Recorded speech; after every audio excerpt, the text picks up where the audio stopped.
ছিল নিরস্ত্র, কিন্তু সেই বুকের ভেতরে ছিল স্বাধীন মানুষের অদম্য শক্তি।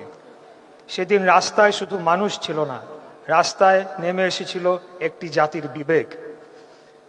যে তরুণকে বলা হতো দেশ নিয়ে ভাবে না, যে তরুণীকে বলা হতো নিজের ভবিষ্যৎ নিয়েই ব্যস্ত, সেই তরুণ তরুণীরাই প্রমাণ করে দিয়েছিল তারুণ্য কখনো মরে যায় না।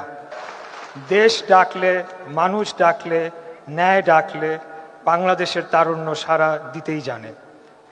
প্রিয় উপস্থিতি, আজ এই অনুষ্ঠানে এমন অনেক মানুষ আছেন যাদের শরীরে এখনো সেই সংগ্রামের ক্ষতচিহ্ন বহমান।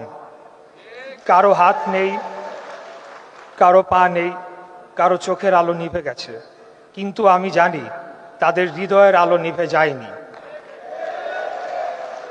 আর আজ আমরা গভীর শ্রদ্ধার সঙ্গে স্মরণ করি সেই সব শহীদদের, যারা আর যেখানে অন্যায় হবে আমাদের বিবেক জেগে উঠবে, যেখানে অবিচার হবে আমাদের কণ্ঠ উচ্চারিত হবে, যেখানে মানুষের অধিকার হরণ হবে আমরা নীরব দর্শক হয়ে বসে থাকব না।